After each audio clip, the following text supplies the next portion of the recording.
Hey guys, so now I'm in the second part of Kings and Generals Ottoman slash Mehmed series, and before I get started, I just want to say if you want to watch the original video by the original creator, the link is down in the description down below, and if you enjoy my content and you want to help me out in any way, shape, or form, feel free to please like, comment, and subscribe. It'd really help out my small but humble channel.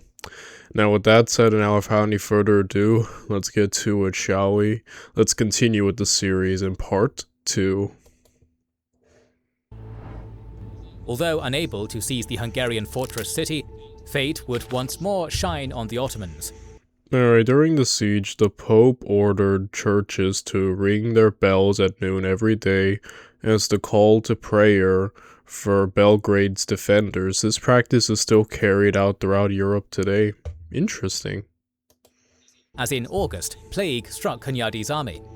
Only a month after his great victory over Mehmed, the Hungarian magnate, who had been a thorn in Ottoman expansion for over 16 years, would succumb to the now spreading epidemic. In December of the same... Oh, wow. So that's how he goes out? Dang. I have to say, John Hunyadi, so far of the early Ottomans and their rise, kind of was their most fearsome enemy in terms of him being the one to gain the most victories over them and whatnot. So I have to give it to John Hunyadi. The guy was very competent, and at least he went out in one last victory. So good on him. Good on him. Rip John Hunyadi. Year, despot Juraj Branković of Serbia would also die at the age of 80, dang. thus leaving his despotate in a state of political turmoil. Juraj's successor was his son Lazar Branković, who formally assumed power in early 1457. Lazar inherited a fragile state. Serbia had been devastated by wars, its economy weakened, and its aristocracy divided in loyalties. The Hungarians, still recovering from their victory at Belgrade, sought to assert greater influence over Serbia, while the Ottomans, undeterred by the setback, were determined to complete their domination of the Balkans. Lazar lacked both the authority and the resources of his father to navigate these pressures. His reign was brief, as he died suddenly in January 1458 after less than a year in power, plunging Serbia into a deep succession crisis. He left no... Yeah, Syria has no chance, dude. Literally being targeted by two of these great powers, they never had a chance. Male heir, only daughters, and his widow, Helena Palaiologina, daughter of the Byzantine despot Thomas Palaiologos, took on the role of regent alongside her blind brother-in-law Stefan Branković. Helena faced the impossible task of defending Serbia while navigating the competing interests of the nobility, Hungary, and the Ottomans. Serbian aristocrats split into pro-Hungarian and pro-Ottoman factions. Some nobles believed submission to the Ottomans, through tribute and suzerainty, offered the best chance of survival. Others looked north to Hungary, which still maintained a strong military presence and claimed overlordship over Serbia. At the same time, Helena sought to use marriage alliances to secure Serbia's future. Her daughters became pawns in diplomatic negotiations. A marriage to a Hungarian noble or a Bosnian prince could bring protection, but also risked provoking the Ottomans. The absence of a universally accepted successor only deepened the crisis. The decisive development came in early 1459. Serbia's pro-Hungarian faction pushed for an alliance with the Kingdom of Bosnia, itself under threat from the Ottomans. Helena's daughter, Maria Branković, was married to Stefan Tomašević, son of King Thomas of Bosnia.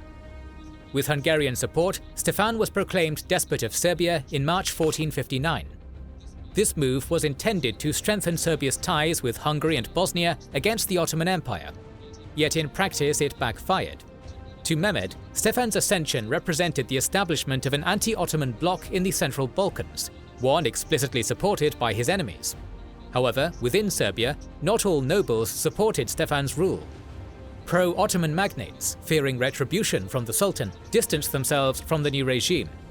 The leader of this resistance was a certain Michael Angelovich, brother to the new Grand Vizier Mahmud Pasha. Wanting to use...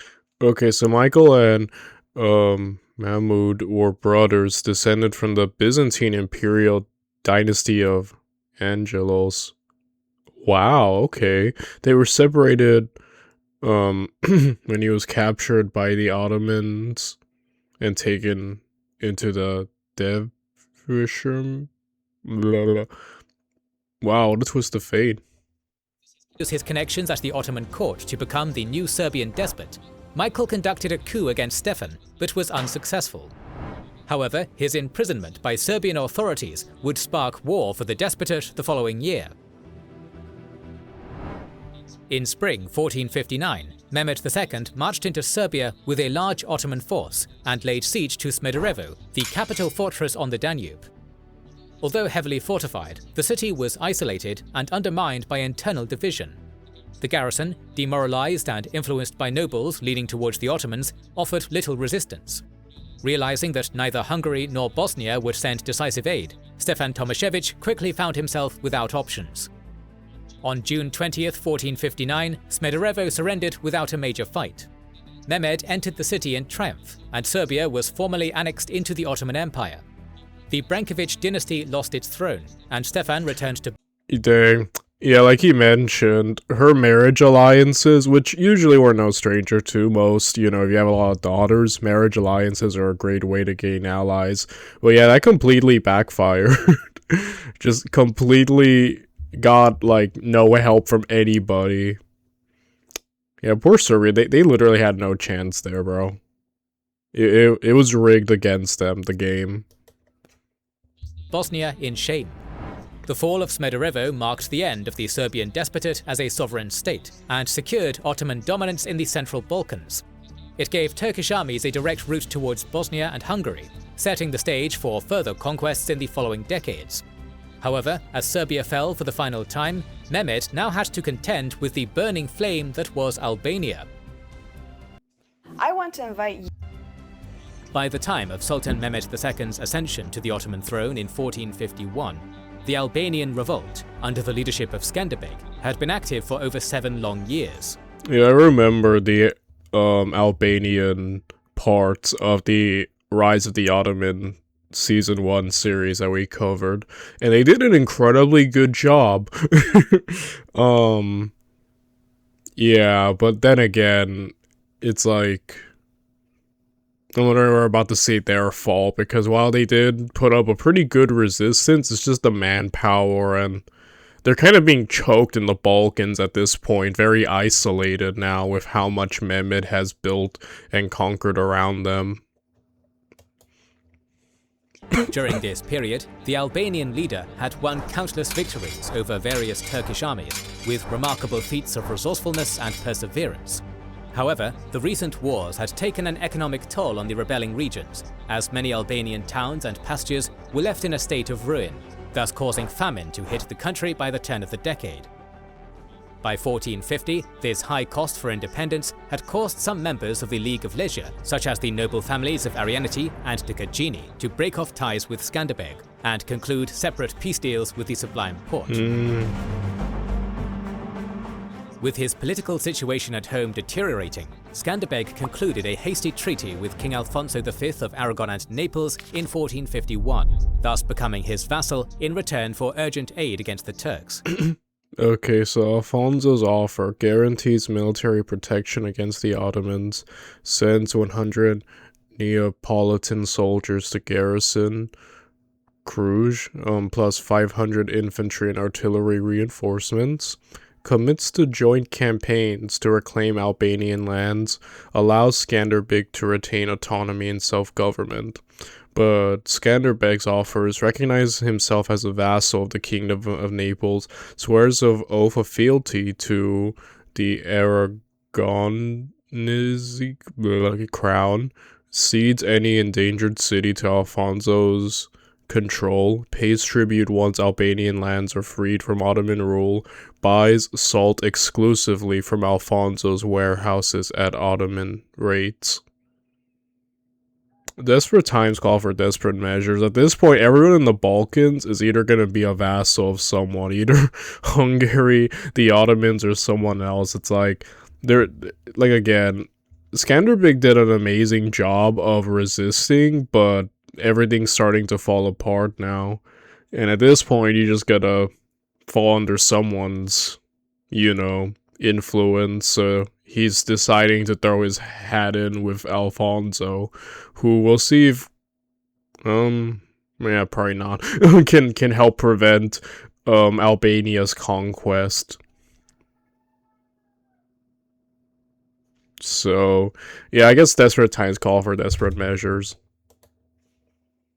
The Western king himself had greater ambitions to establish a powerful Mediterranean empire and viewed Albania as his gateway to the Adriatic and the Balkans. With much-needed Western mercenaries, food supplies and funding pouring into Albania by the end of the year, Skanderbeg now had the means to continue his resistance against Edirne. In addition to foreign aid, he would also attempt to unify the disenchanted Albanian nobility with his marriage to the daughter of George Arianiti, concluding with the House of Arianiti re-entering the League of Leisure. Oh, wow. All of these political and military developments couldn't have come any sooner, as an Ottoman provincial army of 30,000, led by Tahip Pasha, invaded Albania in 1452. Mustering his host of 14,000, Skanderbeg surprisingly marched on the invading army, which unexpectedly split in half when entering the famine-ridden region. Not expecting any resistance from the locals, the outnumbered and oblivious detachment of 12,000 men led— Alright, good on it. I had to give it a Skanderbeg. The situation was looking increasingly dire, but you have to give it to the guy. He does not give up that easily. So I do admire that. And this is a great opportunity. Enemy splitting up always creates the perfect opportunity for divide and conquer. And since they're underestimating the Albanians at the moment, he can easily take one out and then move on to the other. Very Napoleon-esque style. So, yeah, okay, things are fortune, despite a bad situation, possibly could turn in his favor. by Hamza Pasha, began their siege on the newly built fortress town of Modric, without scouting the local region. Knowing this, Skanderbeg ambushed and routed the Ottoman force beneath the wall of Modric on July 21st, even capturing Hamza Pasha himself. Wow. In the following days, the Albanian leader built on his victory with another against Tahip Pasha's now isolated host of 18,000 on the nearby plain of Mechad, this time killing the Turkish general during the heat of battle. Dude, go Skanderbeg. This guy is... he's very impressive. Between the two engagements, over 7,000 Ottoman soldiers were slain, and many more were wounded. Although once again faced with defeat in Albania, the Ottoman government under Mehmed II was too preoccupied with preparations to besiege Constantinople to respond effectively against the rebellion. Consequently, in 1453, Skanderbeg chose to invade Ottoman northern Macedonia while the Sultan's armies were distant, mired beneath the formidable Theodosian walls. His goal was to recapture the fortress town of Svetigrad, which he had lost to Sultan Murad back in 1448. Launching his offensive in the spring, the Albanian leader invaded the region and began devastating and looting the local countryside. In a surprise encounter near the plain of Polog, Skanderbeg's army was able to defeat and rout a local Turkish provincial host under the command of Ibrahim Pasha, a former friend of the Albanian lord during his time in service under the Ottoman army. Dang. In the heat of battle, the former friends turned adversaries fiercely dueled, culminating in Skanderbeg beheading Ibrahim and displaying his head atop a pike. The one-sided Battle of Polog— Dang, he just keeps winning, bro.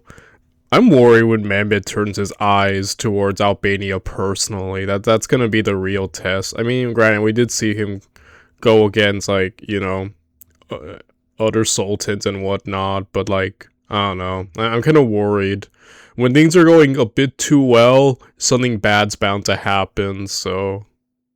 I don't know, maybe that's just my paranoid bud. Well, we'll see. Skanderbeg's very resourceful, though. would result in a further 3,000 Ottomans dead. However, in spite of yet another great victory, the Albanian lord's invasion of northern Macedonia would halt with the shocking news of Constantinople's fall the following month. In 1454, after making peace with the hostile northern house of Dukagini, Skanderbeg turned his attention to recapturing the fortress of Berat, which had been lost to a surprise Ottoman assault in 1450. Receiving essential Neapolitan artillerymen for his upcoming campaign, the Lord of Albania advanced on the fortress in 1455 and laid siege to it with his force of 14,000. After several months of being besieged, the demoralized Ottoman garrison of Berat began negotiations to surrender the fortress. Hearing of this great news, an overconfident Skanderbeg split his host and moved down south in order to besiege the Turkish-held town of Vlora, leaving 6,000 men behind under Mezaka Thopia to finalize the surrender of Berat. However, unbeknownst to him, a 20,000-strong Ottoman army sent by the Sultan himself, under the leadership of Isa Bey, was already headed to relieve Berat from the east. Dang, a reverse of like what happened earlier. Yeah, I guess Skanderbeg was so quick to want to reclaim land that he probably should have stuck around to really finalize things himself. And again, his army, at least compared to the Ottomans, ain't as large. At times, at least, I think the manpower reserves. So probably splitting up is a bad thing. That's a reverse of what happened earlier, where, you know, he split his army, now the Ottomans can divide and conquer him. Dang. That was... He was too hasty there. In a costly error, the besieging Albanian army was surrounded and virtually destroyed in an ambush sometime in July. Dang. Mezaka Thopia, thousands of veteran Albanians, and the vast majority of Neapolitan artillery crews were killed in the engagement. And again, it's the manpower thing. I don't think Albania has as much manpower to suffer great losses as compared to the Ottomans. So, you know, he needs his men so much. Oh, that's a disaster, dude. That is a disaster. The major Albanian defeat at the Siege of Berat was to be a massive blow to the Albanian revolt. Shaken by the great disaster, Moisi Arianiti, one of Skanderbeg's most trusted and able officers, had defected to the Ottomans. Oh. Mehmed II had promised him a large pension and freedom to rule over all of his hereditary lands in Albania if he helped his armies defeat Skanderbeg. While the Sultan marched on Belgrade in 1456, Moisi marched on Albania at the head of a 15,000-strong Ottoman provincial army. However, like the Sultan at Belgrade, he would be dealt a significant defeat, as Skanderbeg met him on the plains of Oranik near the town of Debar. Dude, Skanderbeg, bro, the guy is a genius. Being wounded during the battle and losing up to 10,000 men, Moisi fled back to the safety of Ottoman territory. My goodness. Despite his treason and great defeat, Skanderbeg would pardon the disgraced Albanian lord and restore his titles and lands to him by the end of the year. Although Moisi had been defeated, further defections from the League of Leisure occurred in the following months, as the Albanian nobility began to waver in their support for the increasingly despotic Skanderbeg, whom they now viewed as a more significant threat to their estates than the Ottomans. In 1456, George Balchitz defected to the Ottomans by surrendering the fortress of Madritsa to a Turkish garrison, as an act of protest against his uncle's infringement of the rights and territories of his family.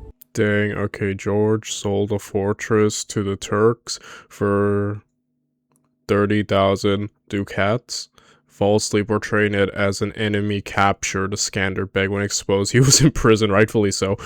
Oh, dang.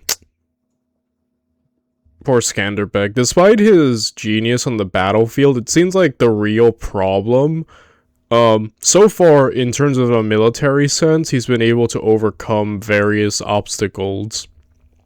The real problem now is the internal politics of it all. Albania, while following his lead, is still made up of these individual forces which can and will leave the league if they don't like him. And now all these defections and everyone starting to now not like him because of his apparently despotic, rule and whatnot. Or what they deem to be despotic behavior. That's the real problem, though. He needs everyone to be all hands on deck. The moment everyone starts fracturing, it really does create the perfect divide and conquer strategy. Because again, the Ottomans only have to gain if Albania continues to fracture and turn on each other like this. So that seems to be the real, I think might be the real big problem that Skanderbeg has to face. Although he was jailed for his treason and sent to Naples, a far more serious and shocking defection came the following year by Hamza Khasriotti, Skanderbeg's nephew, who had been by his side since the start of the rebellion back in 1443. In return for his defection, Mehmed II had promised to make Hamza the governor of Albania.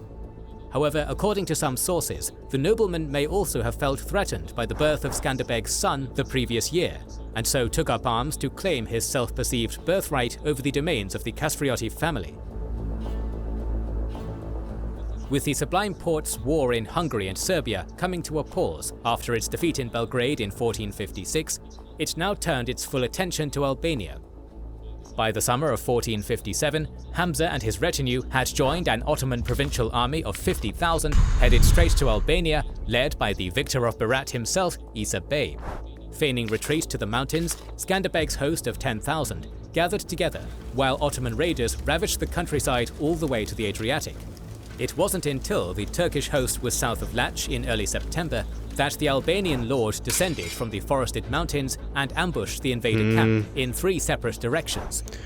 Yeah, he needs to use every trick in the book to get one of the Ottomans. The Ottomans have overwhelming manpower compared to Skanderbeg, but Skanderbeg, I will say, has been a very cunning and crafty adversary. And, yeah, ambushes, attacking when they least expect. You kind of have to, bro. Like, just a straight-up pitched battle would seem almost self-destructive. In the chaos, over 15,000 Turks were killed, and another 15,000 were captured, alongside Hamza himself. Oh my gosh. Like I said, in terms of, like, in a military tactical sense, Skanderbeg's like one of the best of his time. He has to be, bro. Like, he kind of got overshadowed by John Hunyadi, especially last part. But I have to say, like, going back and seeing him, yeah, he's also pretty great by his own right. It's just, I feel like what the real problem now is simply the defections. Everyone on Albania turning on him, because I'm thinking maybe if Albania like remained like completely, you know, in league with him without any defections, he could possibly go for a very long time.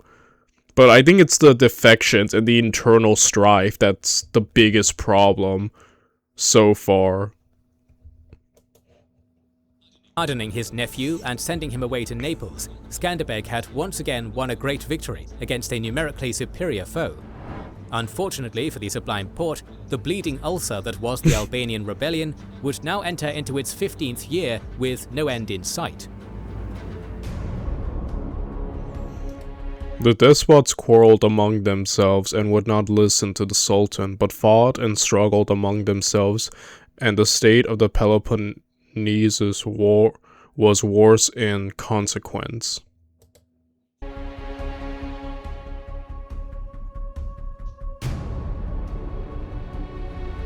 While bloody war raged. Yeah, so I think the end of the Romans was definitely the fall of Constantinople. I mean, apparently there is debate about the fall of Rome, when one would consider it, you know. Some say even like the frickin' Fourth Crusade was the fall of Rome and whatnot. Apparently there are opinions about it, but like for me personally, I think the fall of Constantinople was the end of Rome proper. But I will say though, I did notice last part that Rome still had the Peloponnese under its, you know, banner and a few islands. And the Despot of Moria was one of them. So it's going to be interesting because we have seen, even though Rome is now emperorlessness, and, you know, there were some garrisons that were Roman that gave up. Apparently there is still this part that needs to be dealt with, these last remnants of the Romans. So yeah, it'll be interesting seeing Mehmed deal with that. In Albania, Sultan Mehmed II also set out to conquer the last Eastern Roman rump states of Morea and Trebizond and become the undisputed sole Caesar of the Romans. Morea had become the most prosperous province of the Eastern Roman Empire in the decades before the fall of Constantinople. Under the various members of the Palaiologos dynasty, the region had been home to a Roman cultural and economic revival during the 15th century. However, by the 1450s, the two quarrelsome younger brothers of the late Constantine XI, Thomas and Demetrios, both ruled the region as rival co-despots from their respective capitals of Patras and Mithras. This political divide in Morea had, in the months before the Great Siege, resulted in the violent sacking of the region by Ottoman forces, which prevented the ruling brothers from sending reinforcements to the Roman capital. Despite the shocking fall of Constantinople and the recent sacking, the two brothers remained in power under Ottoman vassalage, where they were obliged to pay 10,000 ducats a year to Constantinople. Regardless of their new status under the Sultan, a popular revolt arose in Morea by the end of 1453. The initiators of the revolt were 30,000 Moreot Albanians, led by the nobleman Peter Boer, Simultaneously, another rebellion took place in the fortress of Athos, led by John Zacharia, in an attempt to revive the Latin Duchy of Achaia. felt displeased with the overtaxation policies of Thomas and Demetrios, caused by the need to pay annual tribute to the Turks. Soon, many like-minded Greek-speaking peoples joined the revolt, and they hailed Manuel Kantakouzenos as the new despot of all Morea.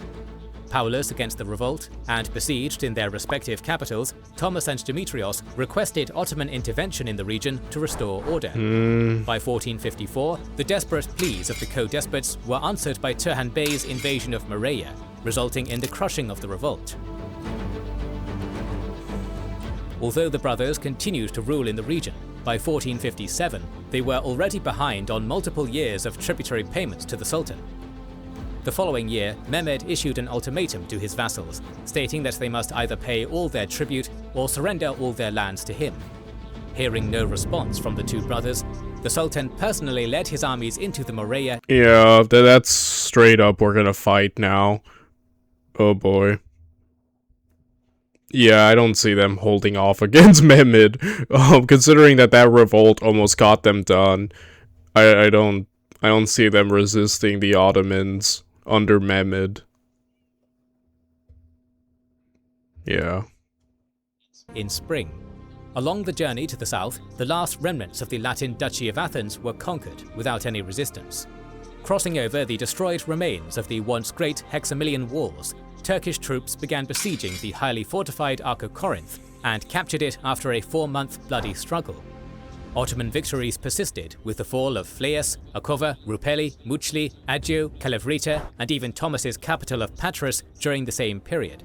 Defeated militarily, the two despot brothers agreed to a peace with Mehmed, under which he would retain his conquests in Morea in return for a lower annual tribute of 3,000 ducats. Leaving Ömer Bey behind as the governor of Ottoman Morea, the Sultan departed for Constantinople with thousands of Greek-speaking Moreans whom he intended to resettle in his new capital. Nonetheless, this new peace in the Morea was to be fleeting, as in 1459, the self-destructive struggle between the two co-despot brothers had shattered any semblance of order in their realms. The more pro-Western and pro-Unionist Thomas had broken ties with the pro-Ottoman and anti-Unionist Demetrios. In February, the desperate despot invaded the lands of his brother and Ömer Bey. Yeah, this was incredibly stupid. Like, considering how Mehmed just blitzed them, sometimes you gotta know when you're beat. Like, this is just dumb. Because, yeah, the moment Mehmed says his eyes on them again, he's gonna take it all. Like, it's already kind of begun. Like, it always starts like this. Like, I'm gonna take some land, go away.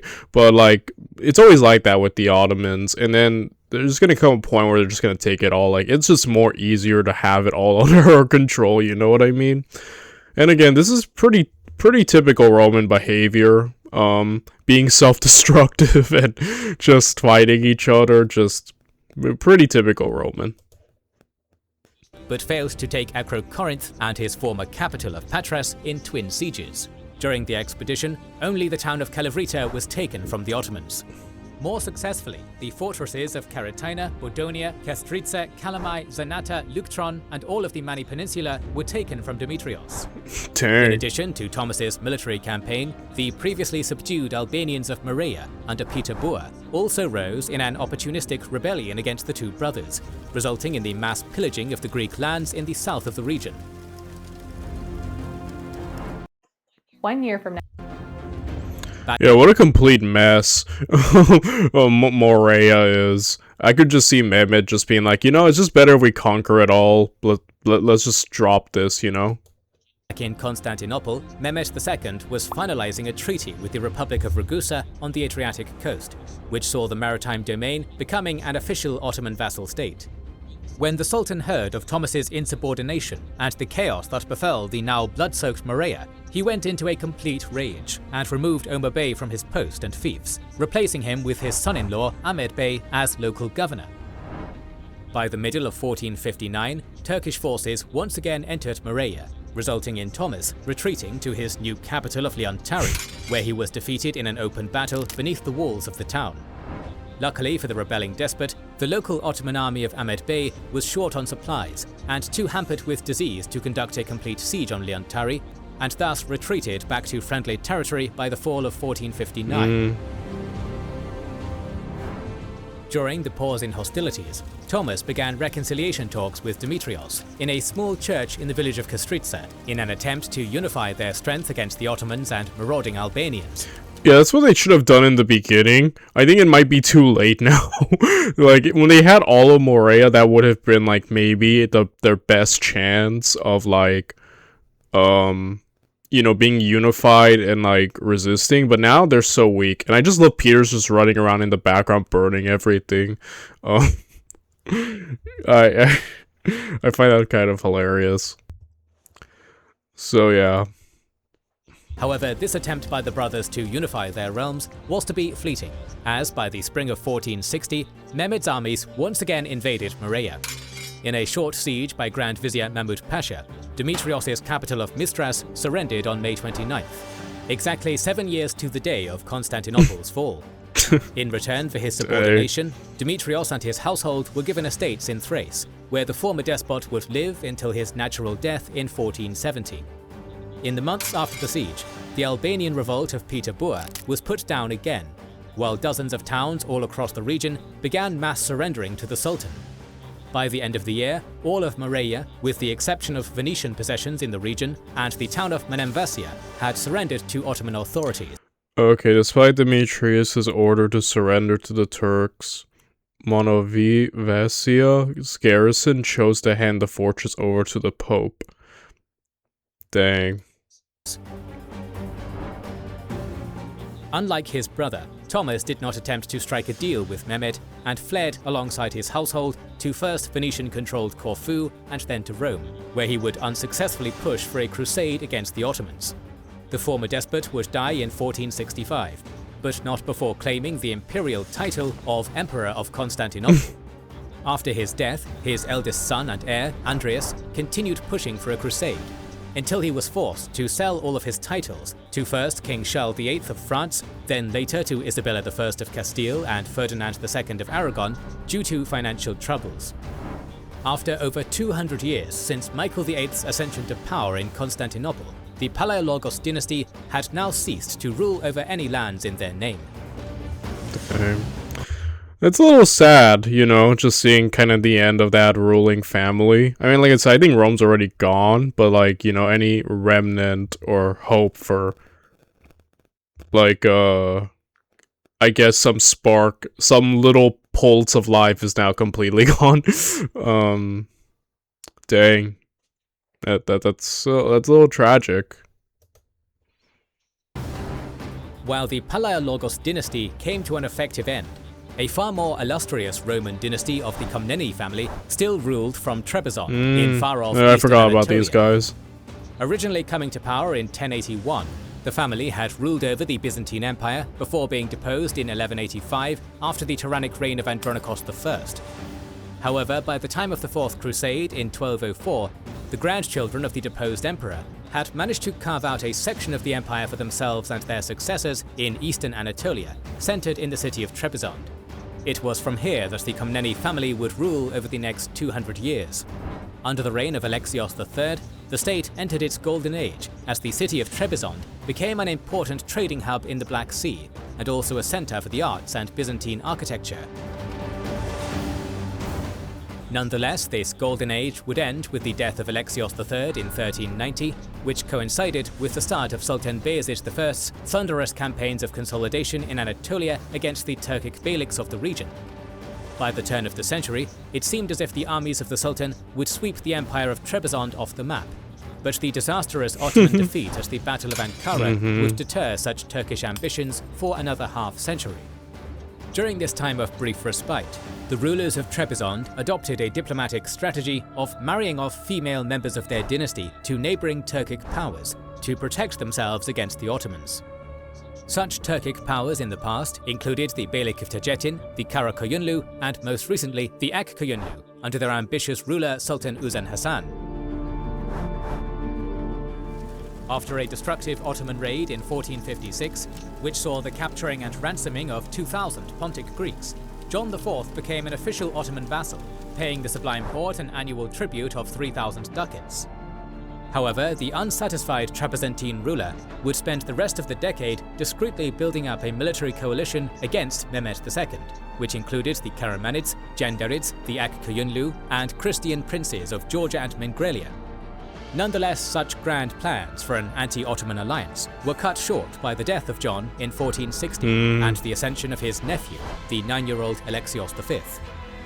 The reign of the child emperor was to be brief, as his uncle, David Komnenos, usurped power in the capital after only a few months, thus imprisoning the young Alexios and his supporters. With Trebizond having missed its last few annual tributes to the Sublime Porte and political instability running rampant in the country, Mehmed II decided to undertake a military campaign against the Roman rump state in 1461. Gathering a massive army of over 50,000 in Bursa and over 100 ships in Constantinople, the Sultan marched east to the tune of war drums. The rulers of eastern Anatolia, and even many in the Ottoman military, did not know Mehmed's true ambitions, instead believing that the campaign to come was going to be directed at the Karamanids, or even the Mamluks of Egypt. When confronted by a military judge about the plans for the upcoming campaign, Mehmed responded, "If the hair of my beard knew my plans, I would pull it out and burn it." It was only when the army reached Ankara that the Ottoman Sultan shared his true intentions with his officers. Having known about John IV's secret code, I guess, yeah, keep everyone guessing, eh? No, not a bad idea, Mehmed. And catch them unawares, hopefully, because, yeah, things are falling apart here. Mehmed suddenly began marching his host north towards the Jandarid Beylik. In a short siege, the Jandarid capital of Sinop was captured, and the rest of the Beylik was annexed. The army then marched toward the Akkoyunlu town of Erzincan, and the region was laid to waste by Ottoman raiders, resulting in the desperate Uzun Hasan concluding a hasty peace with Mehmed. Now that Emperor David was isolated from all of his local allies, the joint Ottoman army and navy besieged Trebizond in July of 1461. However, unlike Constantine XI, the violent 32-day siege on his capital proved too much for the Trapezuntine monarch. Panicking at the sight of Mehmed's grand host beneath his walls, David surrendered the city upon the Sultan's promise of granting him and his household estates in the Balkans, similar to the deal struck with the deposed despot Demetrios a year prior. Gathering all their wealth, the entire Komneni family was transported to Constantinople by year's end, thus officially ending the Trebizond Empire. Wow. Yet, unlike the Palaiologi, the fate of the Komneni was to end in bloodshed. Seeing the Trapezuntine imperial family as a significant threat to his claim as Caesar of Rome, Mehmed imprisoned David and his 3 sons alongside the deposed Alexios V in 1463. Shortly after their imprisonment, all 5 male members of the House of Komneni were executed, with David's daughter Anne entering the Sultan's harem. Dang. Completely wiped them all out. Oh boy. Okay, another reason for the executions was David's ongoing contact with Uzun Hasan, which raised suspicious of a plot to restore his rule. Okay, yeah, that makes sense too. Dang. With Morea and Trebizond conquered, Sultan Mehmed II had now become the undisputed sole Caesar of the Romans. However, if Mehmed thought he had finally achieved peace in his realm, he would be sorely mistaken, as a certain impaling voivode in Wallachia would ignite a bloody war in the Balkans in the following years. This is the part that I've been looking most forward to, talking about Vlad the Impaler, Vlad Tepes, and I will get to that tomorrow. For now, we're gonna end the video right here, and I'll see you guys then. Bye, everyone.